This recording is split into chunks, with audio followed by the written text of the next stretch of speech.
Hello everyone. So in this session, we'll be discussing about the solution of question number 3 of paper 1 of Engineering Services 2023 mains. We'll start with the discussion.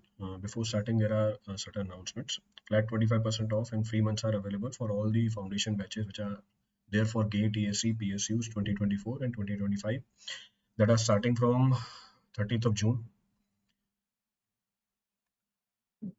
Most of the toppers of ESC and GATE are using our Plus platform. So if you want to excel in this examination, you can also go for this.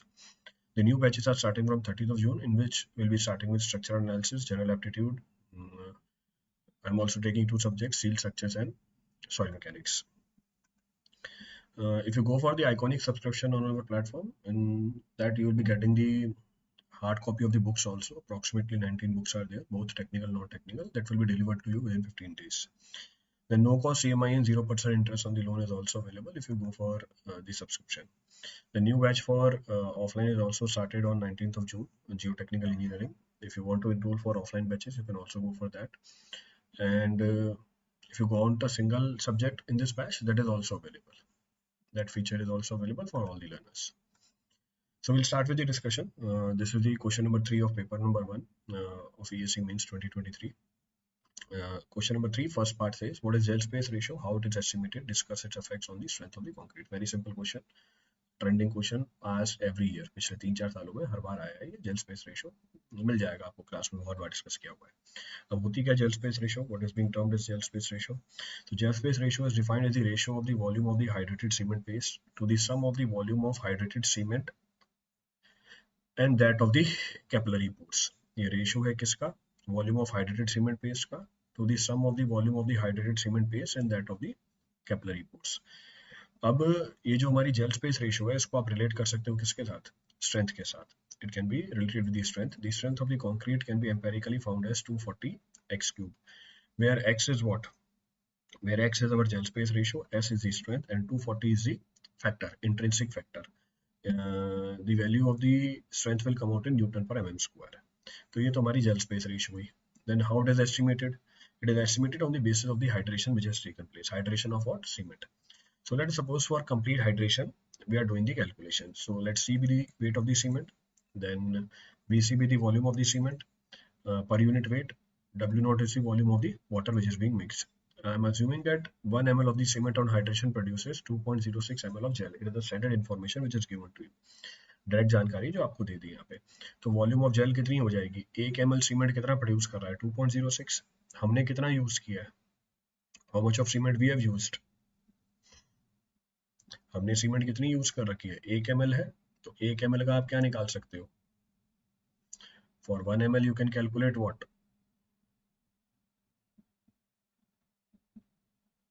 1 ml के लिए आप volume of jail निकाल सकते हो. For that the volume of gel can be computed. उसके लिए आप volume of gel की कैलकुलेशन कर सकते हो. स्पेस अवेलेबल हम निकाल सकते हैं, किसके बराबर होगा? Space available will be equal to what? जितना वाटर आपने ऐड किया और जितना सीमेंट हाइड्रेट हुआ, यानी सीमेंट की पेस्ट, इसको हम स्पेस अवेलेबल बोल देते हैं. This is space available. तो हमने ये मान लिया, पहली assumption क्या ली?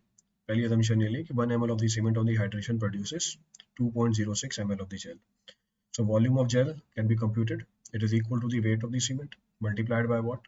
Specific volume से multiply कर दिया. ये total क्या आ गया? टोटल हमारा वॉल्यूम आ गया सीमेंट का, मल्टीप्लाई कर दिया 2.06 ml से. तो volume of gel corresponding to what? Corresponding to the cement which is being used, जो सीमेंट आपने यूज किया. सी क्या है हमारी? What is C here? C हमें ये बताता है कि वेट ऑफ सीमेंट कितना है. अब अगर आप इसमें हाइड्रेशन की बात करोगे, इफ यू से how much of the hydration is taken place, तो हम एक कोफिशिएंट को भी यूज कर सकते हैं. तो लेट्स सपोज म्यू जो यहाँ पे लगा रखा है हमने, म्यू हमें ये बताता है कितना परसेंट सीमेंट हाइड्रेट हुआ है. How much of the cement is hydrated? That is signified by the factor which is U here. तो space available will be how much? Space available हमने क्या किया? Space available हमने बोला कि जो भी weight of cement का है उसको multiply कर दिया 0.319 से, प्लस पानी भी जोड़ दिया, क्योंकि gel space ratio को हमने define कैसे किया था? How the gel space ratio was being defined as? इसको हमने define किया था as the ratio of what? Ratio of the capillary pores. Pores में मतलब जो भी स्पेस अवेलेबल है, तो पानी भी होगा और सीमेंट की पेस्ट भी होगी हमारी. Cement paste will also be there. तो दोनों चीजों को जोड़ देंगे, इसको हम स्पेस अवेलेबल बोल देंगे. तो जेल स्पेस रेशियो की डेफिनेशन के हिसाब से हमने लिख दिया यहाँ पे. So whatever definition we have taken care of, that is being mentioned. So ratio of the volume of the hydrated cement paste. तो वॉल्यूम निकाला आपने हाइड्रेटेड सीमेंट पेस्ट का, न्यूमरेटर में रखा 0.657 divide by which space available. अगर partial hydration है क्या कर दोगे, बस if there is partial hydration आप मल्टीप्लाई कर दोगे इससे अल्फा से, you will multiply with the alpha, बस एक ही चेंज आ जाएगा. तो ये सी ए नहीं है, सी अल्फा है, दिस इज सी अल्फा. तो rest everything will be same. Alpha बोल दो, कई बार म्यू बोल देता है, in some case alpha will be there, some cases mu will be there. कहने का मतलब एक कांस्टेंट है, स्टैंडर्ड नोटेशन नहीं है इसके, आप कोई से भी नोटेशन यूज कर सकते हो, any of the notation can be used, कोई इशू नहीं है इसमें. तो पहले पार्ट में क्या पूछा था, जेल स्पेस रेशियो क्या होती है और कैसे इसको कैलकुलेट करते हैं, how it is being calculated. तो दोनों पार्ट बता दिए कि कैसे कैलकुलेट किया जाता है. स्पेसिफिक वॉल्यूम कैसे निकाला, 0.319, that is also known to us. We know the density of the cement, density पता होती है सीमेंट की, आप निकाल सकते हो. तो since density of the cement is known to you, you can calculate this also. तो उसकी कैलकुलेशन की जा सकती है. स्पेसिफिक ग्रेविटी पता है हमें सीमेंट की, specific gravity of cement is how much, 3.15. So 1 divide by 3.15. तो अगर डाउट हो ये कहाँ से आया 0.319, तो उसका रीजन भी दे दिया, तो स्पेसिफिक ग्रेविटी से डिवाइड कर दो. आगे बढ़ते हैं सवाल में, पार्शियल हो गया. अब वेरिएशन क्या होती है जेल स्पेस रेशियो और स्ट्रेंथ की, पीछे रिलेशनशिप बता रखी थी, क्यूबिकल वेरिएशन. जो स्ट्रेंथ है वो जेल स्पेस रेशियो के डायरेक्टली प्रोपोर्शनल होगा, कैसे, x की पावर क्यूब, वो पीछे बता दिया था. अब एक और पार्ट पूछा है सवाल के अंदर, वो भी मेंशन करते थे, ये स्ट्रेंथ कैसे अफेक्ट करता है वो भी बता दिया. अब लिमिटेशन क्या है इस थ्योरी की, the limitation of this theory is that the theoretical strength of the concrete is much more than the actual strength of the concrete. जो theoretical strength होती है कंक्रीट की, वो actual strength से क्या निकल के आती है, ज्यादा निकल के आती है. क्यों, क्योंकि थ्योरी में हम क्या मानते हैं, in theory what we assume, theory में हम ये मानते हैं कि हमारा जो कंक्रीट है वो परफेक्टली होमोजीनियस है. हमने ये मान लिया कि हमारा कंक्रीट क्या परफेक्टली होमोजीनियस है, पर एक्चुअल में क्या होता है, पर एक्चुअल में भैया इसमें फ्लॉज होते हैं. फ्लॉज बोले तो क्रैक होते हैं, वॉइड्स होते हैं, आपको इसमें ब्लीडिंग मिलेगी. तो कहने का मतलब है हमेशा परफेक्ट बॉन्ड नहीं होगा, टेम्परेचर स्ट्रेसेस आ जाएंगे. तो आप जो यहाँ से स्ट्रेंथ निकालोगे वो एक्चुअल स्ट्रेंथ से क्या निकल के आएगी, आप जो उसमें स्ट्रेंथ निकालोगे वो एक्चुअल स्ट्रेंथ से क्या निकल के आएगी, ज्यादा निकल के आएगी. तो ये लिमिटेशन निकल के आ जाती है थ्योरी के अंदर. तो देयर विल बी लिमिटेशन. तो ये हमारा पहला सवाल खत्म हो गया, first problem is finished. Next क्या है सवाल, नेक्स्ट सवाल है what are the factors affecting the durability of the concrete. कौन कौन से फैक्टर हैं जो कंक्रीट की ड्यूरेबिलिटी को अफेक्ट करते हैं. Again a very simple problem. पहला point, a durable concrete is one that performs satisfactorily under anticipated exposure condition for stipulated type of the structure. The various factors affecting the durability of the concrete used in the normal condition are as follows. जो factors हमारी durability को affect करते हैं उसको हम एक एक करके मेंशन करते हैं. पहला permeability. So permeability almost is the reason for all the deterioration in the concrete. Permeability ही मेजर कॉज है जितने भी डिफेक्ट्स आते हैं कंक्रीट के अंदर. क्यों, अगर परमिबिलिटी ज्यादा होगी तो पानी एंटर कर जाएगा, ठीक है, तो पानी एंटर कर जाएगा. So the way in which durability of the concrete may be affected because of the permeability are. अब परमिबिलिटी कैसे अफेक्ट करती है, जो केमिकल्स होंगे वो एंटर कर जाएंगे, जिसकी वजह से कंक्रीट में रस्टिंग हो सकती है स्टील की, जो भी स्टील आपने यूज कर रखा है. फ्रॉस्ट सेक्शन हो जाएगा पानी के जाने के साथ, वॉल्यूम बढ़ेगा, क्रैक डेवलप हो जाएंगे, it will lead to the development of the crack. इसलिए परमिबिलिटी एक मेजर इंपैक्ट करती है ड्यूरेबिलिटी के ऊपर. रेमेडी क्या है परमिबिलिटी घटाने की, पोज़ोलॉनिक मटेरियल यूज करो, एयर इंटरनिंग एडमिक्सचर यूज करो, high pressure steam curing use करो. इससे कंक्रीट की परमिबिलिटी क्या हो जाती है, कम हो जाती है. दूसरा फैक्टर है फ्रॉस्ट सेक्शन, जो ड्यूरेबिलिटी को अफेक्ट करता है. फ्रॉस्ट सेक्शन क्या है, क्योंकि हमारा कंक्रीट परमेबल होता है, इसमें पानी एंटर कर जाता है, पानी कन्वर्ट होता है आइस के अंदर, आइस का वॉल्यूम ज्यादा होता है पानी के कंपैरिजन में, वॉल्यूम बड़ा, क्रैक डेवलप हो जाएंगे, it will lead to the development of the crack और finally it will lead to the disintegration of the concrete. अब जो conditions होते हैं जो फेवरिंग होते हैं फ्रॉस्ट सेक्शन को, वो क्या है, हमारे जो हॉरिजॉन्टल सरफेस है which is open to the sky, इससे क्या हो जाता है, पानी एब्जॉर्ब हो जाता है. लो टेम्परेचर होता है जिसकी वजह से क्या होता है, पानी में माइग्रेशन स्टार्ट हो जाती है, क्योंकि डेंसिटी में वेरिएशन होता है, पानी चलने लग जाता है हाई प्रेशर से लो प्रेशर पे. रिपीटेड फ्रीजिंग और थाइंग होने लग जाए, और अगर आपने डी आइसिंग सॉल्ट यूज कर रखे हैं, in that situation also the tendency of the Frost section increases. उस सिचुएशन में भी टेंडेंसी ऑफ फ्रॉस्ट सेक्शन क्या कर जाता है, इंक्रीज कर जाता है. क्लियर. तो ये दूसरा फैक्टर हो गया मेरा, second factor. Next, a common source of sulfate salt in the soil around the concrete foundation. Common source होता है ये from the water use in making concrete and by using unwashed aggregate. तीसरा factor जो durability को affect करता है, जो पानी आप यूज कर रहे हो उसमें सल्फेट सॉल्ट प्रेजेंट है और आपने जो एग्रीगेट यूज किए उसमें भी सॉल्ट प्रेजेंट है। इसका सॉल्यूशन क्या है? आप ब्लास्ट फर्नेस स्लैग यूज करो। You take the help of blast furnace slag, तो इसमें आपको सल्फेट क्या मिलेगी? कंपैरेटिवली कम मिलेगी। सुपर सल्फेटेड सीमेंट यूज करो। You take the help of super sulphated cement. तो ये इसकी रेमेडी निकल के आ गई, दिस इज द रेमेडी। अगला फैक्टर जो कंक्रीट की ड्यूरेबिलिटी को अफेक्ट करता है वो क्या है? कार्बोनेशन। अब कार्बोनेशन नाम में लिखा हुआ है, कार्बोनेशन नाम में लिखा हुआ है, तो क्या नाम में लिखा हुआ है इसको भी चेक कर सकते हैं। Reaction with carbon dioxide is known as what? Reaction with carbon dioxide is known as what? Carbonation. तो concrete is alkaline in nature and has a initial pH of approximately 12 के आसपास होती है इसकी इनिशियल पीएच। तो concrete कैसा होता है? एल्कलाइन नेचर का होता है। और इसकी पीएच क्या है? हमें पता है पीएच रेंज कितनी होती है? We know the pH range. PH range कहाँ से कहाँ तक वेरी करती है? PH range varies into what? PH range vary करती है 0 से लेकर 14 के बीच में, और कंक्रीट की जो पीएच होती है वो अप्रोक्सीमेटली 12 से लेकर 13 के बीच में वेरी करती है। So pH of the concrete varies in the range of 12 to 13। तो 12 से 13 के बीच में पीएच वेरी करती रहती है। इसका मतलब क्या हुआ? इसका मतलब ये हुआ पीएच बहुत ज्यादा है, कंक्रीट एल्कलाइन है और एल्कलाइन नेचर है, तो इसका मतलब जो स्टील की रीइंफोर्समेंट है वो भी इसी नेचर में, इसी एल्कलाइन नेचर के कंक्रीट के अंदर रहती है, तो इसमें करोजन नहीं हो सकता। चलो ठीक है। पर जो कार्बन डाइऑक्साइड प्रेजेंट है एटमॉस्फेयर के अंदर वो रिएक्ट कर जाती है कंक्रीट में जो पानी प्रेजेंट है। इससे क्या बनता है भैया? कार्बोनिक एसिड बनता है। कार्बोनिक एसिड क्या करता है? कंक्रीट को अटैक करता है। इससे क्या होता है? कैल्शियम हाइड्रोक्साइड जो प्रेजेंट होता है वो कन्वर्ट हो जाता है कैल्शियम कार्बोनेट के अंदर। कैल्शियम हाइड्रोक्साइड कम हो जाता है, कार्बोनिक एसिड बढ़ती जा रही है। इससे पीएच क्या होने लग जाती है? कम होने लग जाती है। एक बार ये पीएच कम हो जाती है 10 से, एक बार ये पीएच कम हो जाए 10 से, अब जो करोजन है रीइंफोर्समेंट की वो स्टार्ट होने लग जाती है। जब करोजन होती है इससे वॉल्यूम बढ़ता है, वॉल्यूम बढ़ता है फिर से डिसइंटीग्रेशन होने लग जाती है, कंक्रीट की ड्यूरेबिलिटी कम हो जाती है। ये भी एक फैक्टर बना। अगला फैक्टर है मिनरल ऑयल्स। मिनरल ऑयल्स मतलब जैसे पेट्रोलियम और उसके जो प्रोडक्ट है डायरेक्टली अफेक्ट नहीं करते हार्ड एंड कंक्रीट को, पर ये उसके ऊपर डेट्यूरेटिंग इफेक्ट डालते हैं। तो जो फ्रेश कंक्रीट है उसकी परमेबिलिटी को क्या करा देते हैं? चेंज करा देते हैं मिनरल ऑयल्स। इसलिए हम बोलते हैं कि ये ड्यूरेबिलिटी को अफेक्ट करते हैं कंक्रीट की। They affect the durability of the concrete. Next, organic acid, they also affect the durability of the concrete by causing the corrosion. Vegetable and animal oil and fats, they also make the concrete corrosive. Sugar ये retarding agent होता है, it act as a retarding agent. Then जो temperature है उसका effect भी पड़ता है concrete के ऊपर। क्या स्ट्रेसेस डेवलप हो जाते हैं जिसकी वजह से क्रैक डेवलप हो सकते हैं, जिसकी वजह से ड्यूरेबिलिटी कम हो जाएगी। और एक इफेक्ट है ड्यूरेबिलिटी पे ऊपर इफेक्ट डालने का, वो है crack. So durability of the concrete is also affected by the presence of the crack. Crack किसी भी रीजन की वजह से हो सकता है, बहुत सारे रीजन है क्रैक्स डेवलप होने के। These are the factors which affect the durability of the concrete. ये सारे फैक्टर्स हैं जो कंक्रीट की ड्यूरेबिलिटी को अफेक्ट करते हैं। थर्ड क्वेश्चन का बी पार्ट।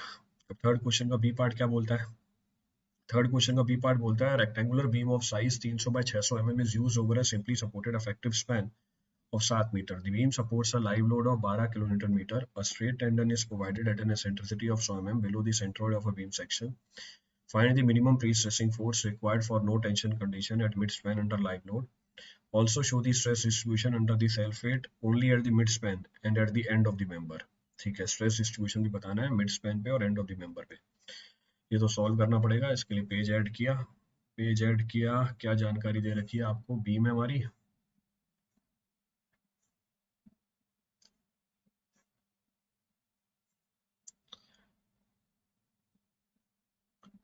सिंपली सपोर्टेड है। मेरे पास रोलर बनाने की जगह नहीं है तो मैं दूसरी जगह भी पिन बना रहा हूँ, परेशान मत हो जाना।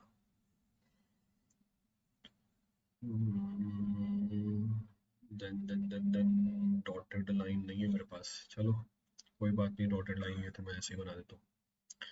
ये हमारी न्यूट्रल एक्सिस है, ये क्रॉस सेक्शन काटा। स्टील मत समझ लेना इसको। मिटता है क्या ये? मिटता है, बहुत अच्छी बात है, मिटता है तो। मुझे लगा मिटेगा नहीं। फिर इसके ऊपर है यूडीएल।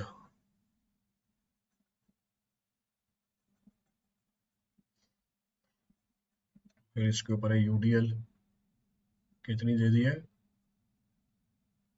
12 kilo newton metre. ये कितना है? 300 mm। ये कितना है? 600 mm। चलो अच्छी बात है। फिर स्टील टेंडन लगा रखा है, स्टील टेंडन लगा दिया। ये हमारा स्टील टेंडन है, this is our pre stressing force, eccentricity दे रखी है 100 mm की। ये मैं फ्री हैंड से बना रहा हूँ तो परेशान मत होना, गोला एग्जैक्टली परफेक्टली नहीं देखेगा। तो pre stressing force, pre stressing force, span कितना है, स्पैन आपको दे रखा है 7 मीटर का। एसेंट्रिसिटी कितनी है, एसेंट्रिसिटी आपको दे रखी है 100 mm की। चलो वापस सवाल पे जाते हैं। अब तो मैंने डायग्राम बना दिया। Minimum pre stressing force required for no tension condition at the mid span under the live load. तो बोला एसेंट्रिसिटी कितनी हो ताकि टेंशन डेवलप नहीं हो मिड स्पैन पे, तो टेंशन डेवलप नहीं हो मिड स्पैन पे।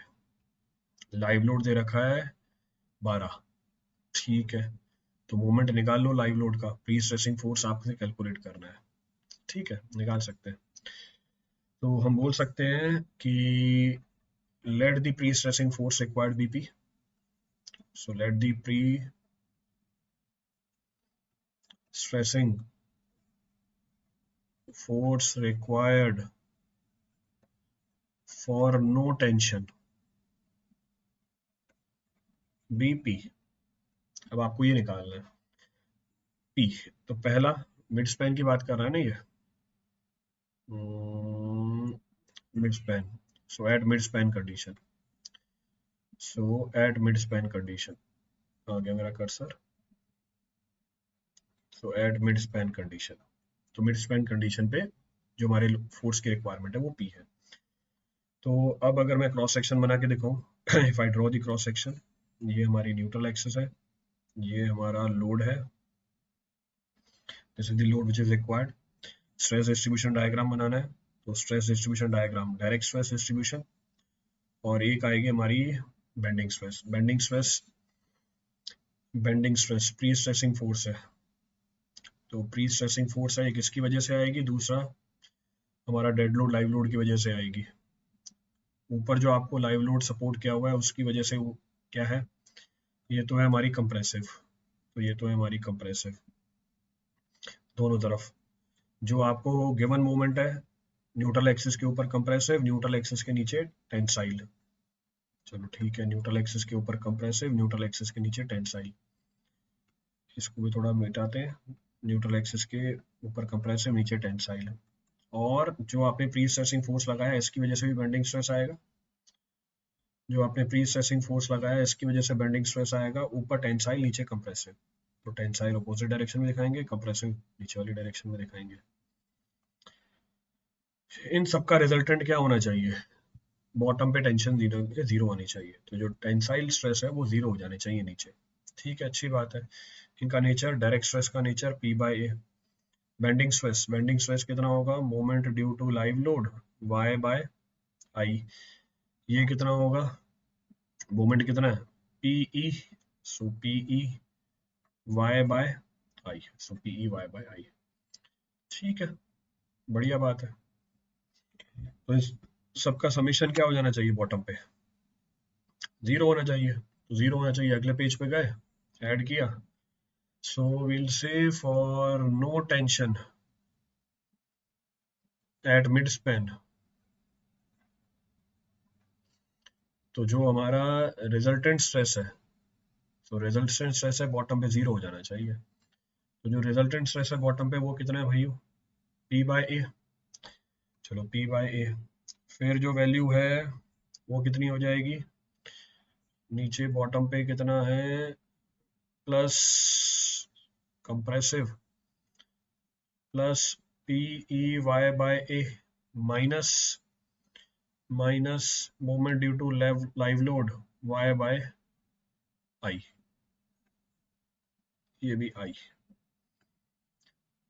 सो this value should come out to be zero, ये जीरो हो जानी चाहिए। वैल्यू पुट करते हैं भैया, तो P/A कितना, 300/600 plus P eccentricity Y 300, I BD³/12, BD³/12 minus moment due to live load, so moment due to live load कितना हो जाएगा, WL²/8, सो WL²/8, तो लाइव लोड का मोमेंट WL²/8 W की वैल्यू कितनी है हमारी, W की वैल्यू है हमारी 12। सो W स्पैन कितना है हमारा 7 मीटर का। सो WL²/8, WL²/8। फिर ये हमारा चल रहा है kilo newton metre, kilo newton metre, और मुझे ये वैल्यू चाहिए न्यूटन एमएम में, बाकी सारी वैल्यू न्यूटन एमएम में। तो 10⁶ इंटू 300 अपॉन BD³/12, दिस बराबर 0। तो सारी वैल्यू पुट कर दी, इसको सॉल्व करेंगे, पी की वैल्यू निकल के आ जाएगी। अब क्या सवाल था, मेरे को तो ये समझ में नहीं आता, सिंपल सवाल काहे देते हैं भाई ये बच्चों को। 367,470 newton, or you can say 367.47 kilo newton, this is the value which come, ये वैल्यू निकल के आ जाती है। So this is the value which comes.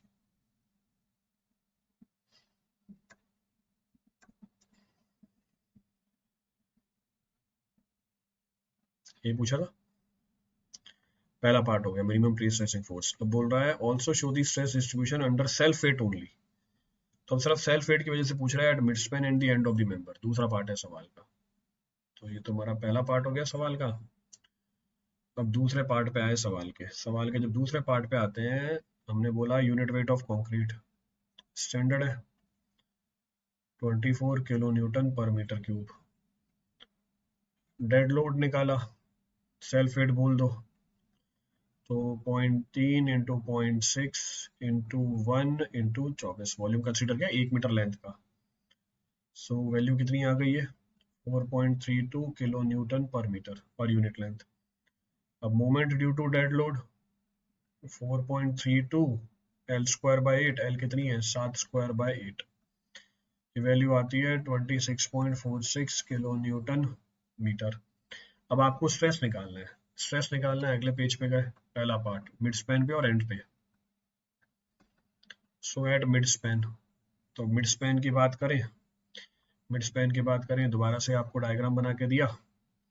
ये हमारा लोड लग रहा है सेंट्रिसिटी ई पे, डायरेक्ट स्ट्रेस, डायरेक्ट स्ट्रेस, चलो अच्छी बात है। देन कंप्रेशन न्यूट्रल एक्सिस के ऊपर, टेंशन न्यूट्रल एक्सिस के नीचे because of dead load. Then tension neutral axis के ऊपर, कंप्रेशन न्यूट्रल एक्सिस के नीचे, न्यूट्रल एक्सिस के नीचे। So compression positive, positive, positive, negative, negative, positive. Direct stress P by A. So this is P. So P by A. So dead load की वजह से नीचे tension. So moment due to dead load Y by I. This will be PEY by I. So PEY by I. So PEY by I हो गया। ठीक है, तो ये हमारा मिड स्पैन की कहानी हुई, मिड स्पैन की कहानी हुई। अब स्ट्रेस की वैल्यू पूछ रही है आपसे, तो stress at the top, top पे स्ट्रेस कितना होगा P by A minus PEY by I plus moment due to dead load Y by I। Value put करी, वैल्यू पुट करी, P by A तो पीछे निकाला हुआ है हमने,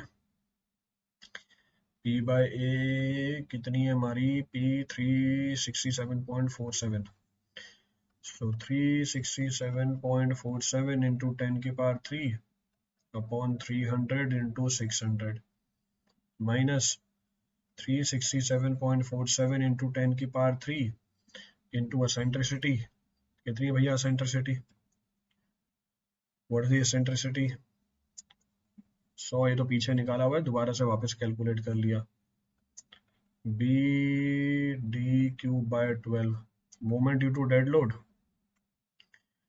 26.46 into 10⁻⁶ into 300 upon BD³/12, BD³/12, ये स्ट्रेस आ गई आपके टॉप के ऊपर। सॉल्व करोगे रिजल्टेंट वैल्यू आती है, if you solve it you will get the resultant value, resultant value comes out to be 1.47 MPa Newton पर mm स्क्वायर। उसी तरीके से स्ट्रेस एट बॉटम निकालोगे, बॉटम पे क्या होगा P by A P by A plus PE y by I minus moment due to dead load into y by I, same बस sign convention change हो जाएंगे। अब रिजल्टेंट वैल्यू आती है 2.613 MPa। ये आपके मिड स्पैन की कहानी हो गई। This is story at mid span. अब बात करें एंड पे। So at the end, at ends moment कितना होगा हमारा, जीरो होगा। मोमेंट जीरो हो जाएगा, तो मोमेंट अगर जीरो हो जाएगा so moment due to dead load is zero. तो इसका मतलब क्या बचा, इसका मतलब क्या बचा, तो बोल रहे हैं stress distribution under self weight only eight mid span and eight the end of the member, eight mid span eight the end of the member, mid span eight the end of the member. तो mid span पे तो अंडा हो गया ये, चलो ठीक है। अब हमारे पास क्या बचा हुआ है, अब हमारे पास बचा हुआ है सिर्फ pre stressing force. We are only left with pre stressing force. तो प्री स्ट्रेसिंग फोर्स की अगर हम बात करें, लो, तो अगर मैं बात करूं स्ट्रेस एट दी टॉप, तो ये हो जाएगा P बाय ए, और टॉप पे आएगा minus P E Y by A, minus P E Y by A. It comes out to be zero. Stress at the bottom, क्योंकि दोनों बराबर है, P by A plus P E Y by A, sorry A नहीं है I है, moment of inertia, P E Y by I. दोनों का magnitude same है, दोनों का मैग्नीट्यूड सेम है, the magnitude of both is same. How much, 2.05, तो 4.08 MPa। ये स्ट्रेस आता है बॉटम पे। This is the stress that is obtained eight the bottom. तो एक तो प्री स्ट्रेसिंग फोर्स पूछा था और एक आपसे जानकारी ली थी।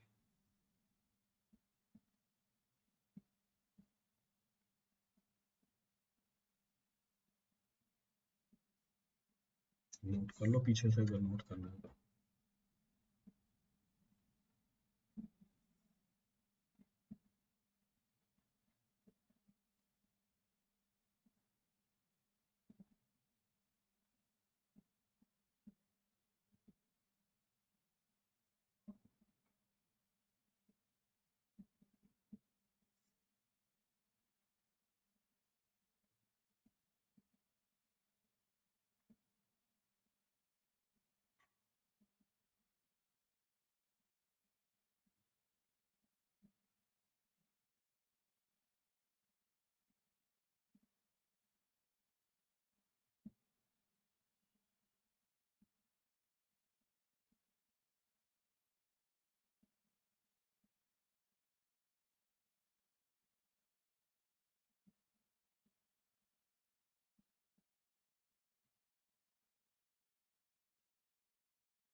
नोट करो फटाफट।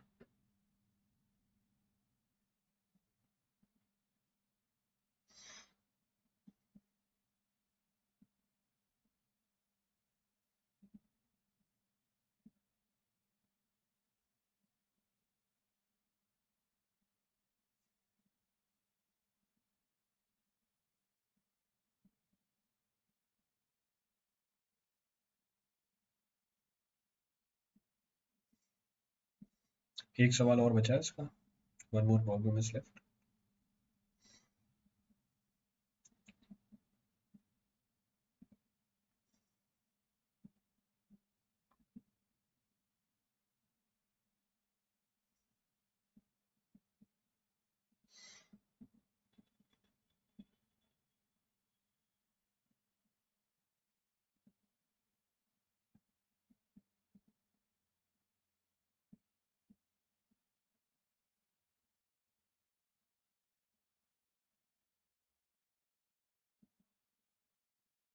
नोटेड।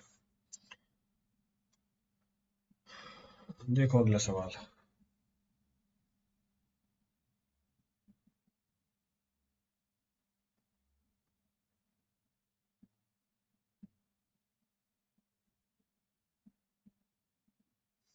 सवाल किसका? स्ट्रक्चर का।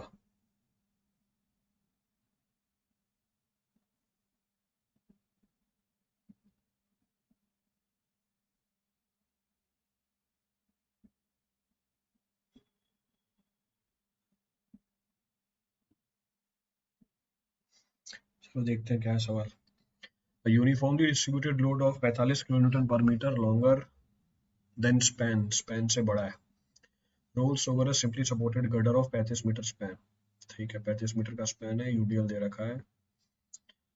ठीक है, using influence line diagram for shear force and bending moment at section 14 metre from left hand support.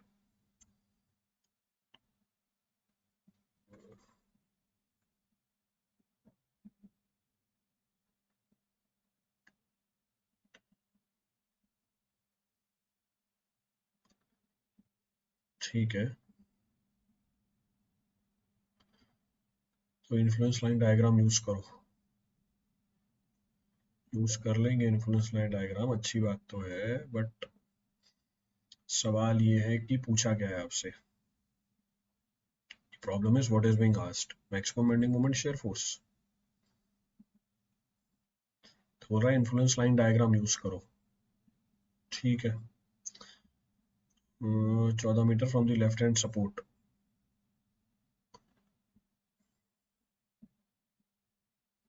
Maximum bending moment निकालना है। So find the maximum bending moment and shear force.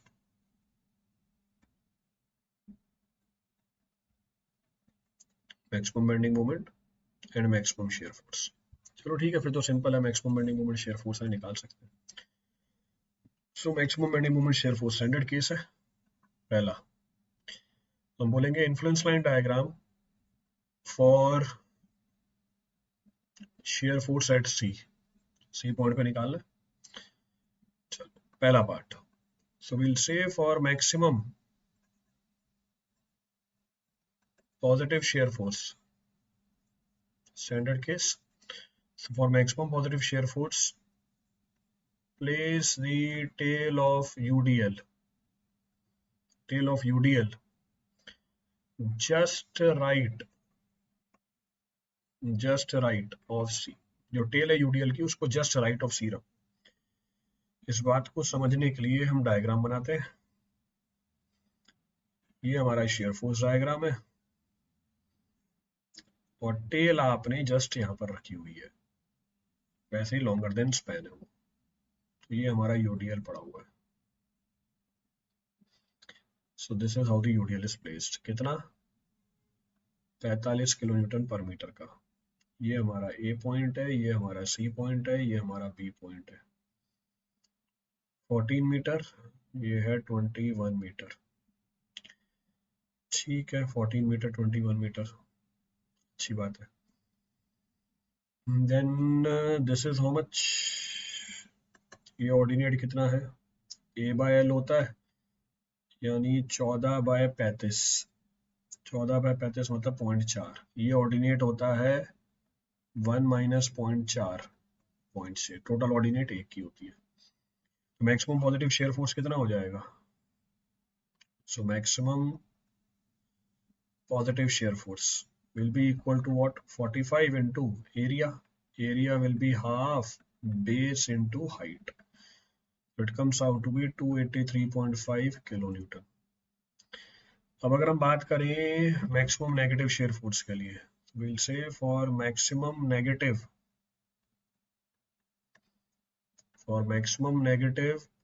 shear force, for maximum negative shear force, place the head of UDL just left of C. So place the head of the UDL just left of the C. तो दोबारा से diagram बनाना पड़ेगा। इधर तो video आ जाएगा आपका, तो इधर बनाते हैं। This is the situation. तो head of UDL just left of the C. तो ये हमारी सिचुएशन है। कितना है 45 किलो न्यूटन पर मीटर। ये है 0.6, 0.4 ए सी बी। ये है 14 मीटर, ये है 21 मीटर। अगले पेज पे गए तो हम बोलेंगे maximum negative shear force will be equal to -45 half base into height. Base है 14, हाइट है 0.4। Value comes out to be 126 kilo newton. ये तो हमारी किसकी कहानी हो गई? ये तो हमारी शेयर फोर्स की कहानी होगी, मैक्सिमम पॉजिटिव मैक्सिमम नेगेटिव। अब बेंडिंग मोमेंट की बात करनी है, बेंडिंग मोमेंट की बात भी कर लेंगे।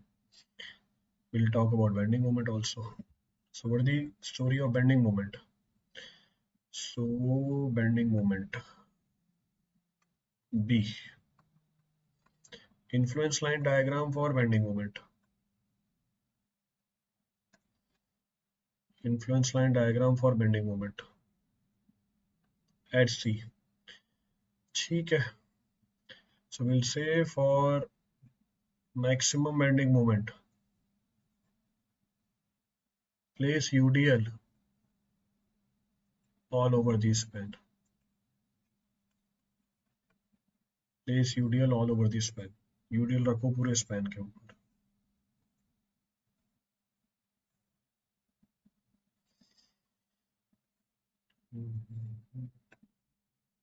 ये A है, ये C है, ये B है.